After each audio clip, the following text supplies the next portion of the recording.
त्याच्या संदर्भात काय सल्ला असेल? मी सल्ला देणारा कोण, त्यांचं ते दोघं ठरवते. पण मला जे वाटतं ते माझ्या पोटात जे येते तेच खरं बोलतं. गोपीनाथ मुंडे साहेबाचा वारसा चालवण्याची हिंमत त्यांच्याकडे आहे आणि त्या गोरगरीब जातीला ऊस तोडण्यापासून त्यांनी बाहेर काढलेलं आहे. म्हणजे खूप गरिबीतली जात त्यांनी वर आणलेली. जर ती जात त्यांनी माघार घेतली आणि याच्या का हातात गेली ती जात पुरी जेलात घालेली, गोरगरिबांना अन्नापासून वंचित केलेली. 100% खोटं बोलत नाही, हे त्यांच्याही लोकांना एक दिवस पटल. आपलं सर्व क्षेत्रातलं काही वजन कमी झालं होतं, पण आता येणारा काळ आपला आणि बीजेपी यावेळी तुम्ही कसं म्हणता? जेव्हा काळ होता तेव्हा नीट खाता नाही आलं. केलं सगळ्या जातींनी मोठं मराठ्यासहित स्वतः टोळीनं वरबडून खाल्लं. ना ओबीसी मोठा होऊन दिला ना मराठा मोठा होऊ दिला. मारामारीत वेळ जास्त घातला. एक काळ असा होता, आता तुम्ही प्रश्न काढला म्हणून मला बोलायचंच नव्हतं त्याच्यावर. एक काळ असा होता ते विरोधी पक्ष नेता होता बघा, तेव्हा ते असं आरडायचं लोकांच्या मनामनात जाऊन बसलं होतं ते की ह्यो जातीवादी माणूस वाटत नाही, ह्यो गोरगरीब सगळ्या जातीसाठी लढणार आहे. पण ज्यावेळेस याला मराठ्यांनी आणि सगळ्यांनी मिळून निवडून दिलं ना त्याविषयीची नियत खराब झाली आणि टोळीच्या माग सगळी यांनी मंत्र्याची ताकद उभा केली आणि मग ते करायला लागले खून, मग मागा लागले खंडाण्या. आधीच त्याचा जो लोकांचा बघण्याचा दृष्टिकोन होता ना त्याच्यातली पोटतिडकी लोकांच्या लक्षात आली.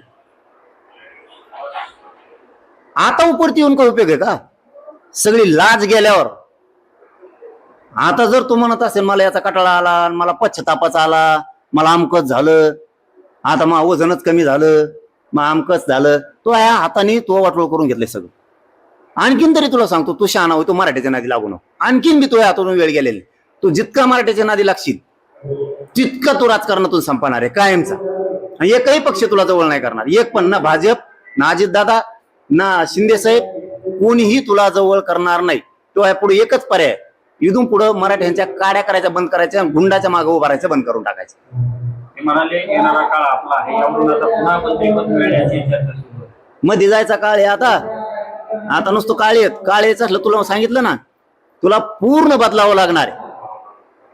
तू जे टोळीला साथ देतो ना, चूक करणाऱ्याला तो स्वतः गुतवला पाहिजे.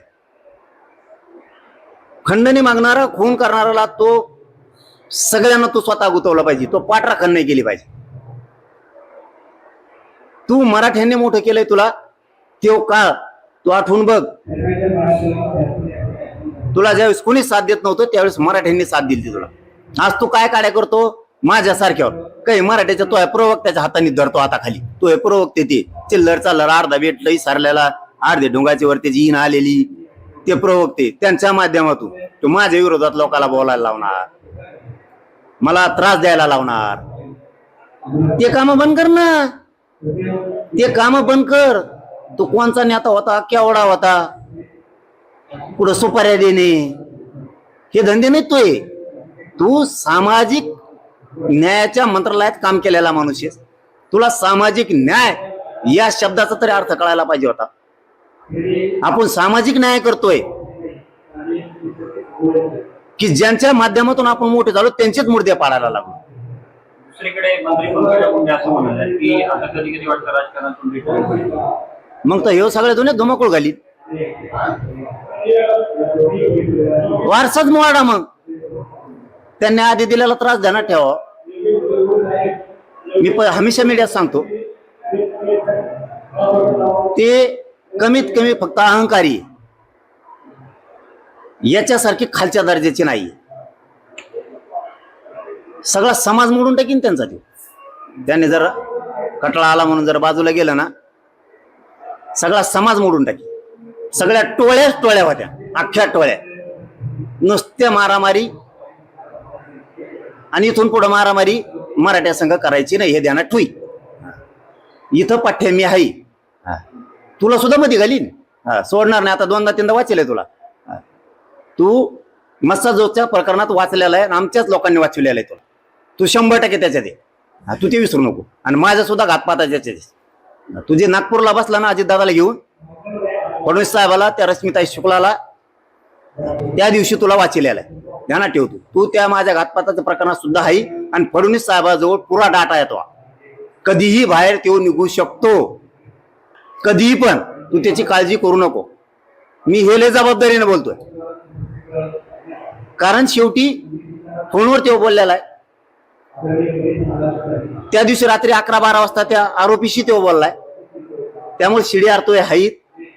तू त्या घातपाताच्या प्रकरणात 100% तो या लक्षात आला. आता आपण 100% मध्ये जाणार आहेत, म्हणून तो अजितदादाला त्यांना गळ घालून फडणवीस साहेबांना सगळ्यांना मिळून तू नागपूरच्या अधिवेशनाच्या टायमाला त्या प्रकरणातून तुला त्यांनी बाहेर काढलेलं आहे. तू किती दिवस पळशील, किती दिवस पळशील? तू पाप करायचं बंद केलं, ज्या मराठ्यांनी मोठं तुला केलंय त्यांना त्रास द्यायचं बंद केलं तर तू काहीतरी होऊ शकतं. नाही तू सुद्धा वाईट दिवस येणार आहेत, चांगले येणार नाहीत. मागेच येत मी, तू काळजीच करू नको. नाही तर बदल. 2 शब्द आज बीड मध्ये दिलं तू बदल, नाही तू पाठीवरच पाय मा. आपण तर एका कार्यक्रमात बोलताना धनंजय मुंडे असं म्हणाले की सगळीकडे जातीपातीचं राजकारण सुरू आहे आणि अतिशय गलिच्छ पातळीवरचं राजकारण सुरू आहे, त्यामुळे आमच्या सरकारला वाटतं की राजकारणात राहावं की नाही. येडेगांडीच हे करते. जातीपातीचं राजकारण तिने आणलंय. जातीपाती देवारात वाच केला, बंजारा समाजाचा देवारात वाच केला. 2-4 धनगराच्या हाताखाली तर तो बाकीचा धनगराचा सगळा देवारा केला, तो मुसलमानाचा देवारा केला, दलित बांधवाचा कार्यक्रम केला. आणि ज्या मराठ्यांनी तुला विशेष सांगतो, परळीत तुला ज्या मराठ्यांनी मोठं केलं त्या मराठ्यांचे तो मुर्दे पाडले. जातीपात कुणी केलं? जातीवाद तू नाही केला. हे जातीवाद नाही का? महादेव मुंडेच्या प्रकरणात न बोलणं, संतोष देशमुखाच्या प्रकरणात तू समर्थन करणं आरोपीचं, ही जातीवाद नाही का? हे जातीवाद नाही. काय आहे हे? काय आहे? माझ्या घातपाताचा तो सुपारी देणं, ही जातीवाद नाही, जातीपात नाही का? हे काय आहे? हे काय? आता तो बलात्कार करणारा पोरगा, त्याला म्हणतो तू सांभाळावं लागणं, साथ द्यावं लागणं, बाईट येतो ही बलात्कार करणाऱ्याला. हे जातीपात नाही का? जातीपातीच नाही. आणि तुला आता कटाळा यायला लागला होय? इथं लोकांवरती मुर्दे पाडायचे, बलात्कार करायला लावायचे, खंडण्या मागायला लावायच्या, आता तशी पश्चाताप करायला वेळ. अरे तुला उशिरा व्हायना शहाणपण आलं ते तरी बरं झालं. बरं झालं ते काय म्हणतात ना, काहीतरी म्हणे नाग गेल्यावर भोक राहिले का काहीतरी आहे म्हणतात ना, तसं झालं. तू आता बरं झालं, पण उशिरा व्हायना. आम्हाला काय अडचण नाही, तू उशिरा जरी सुधारला तरी काय अडचण नाही आम्हाला. पण मराठ्याच्या नादी लागू नको भाऊ, आणि इथून पुढं गुन्हेगारी करणाऱ्याला साथ देऊ नकोस. तुझ्या थोड्या लाभार्थी टोळीमुळं अख्खा दुरावा झालाय मराठा समाजात आणि वंजारी समाजात. फक्त तो यामुळे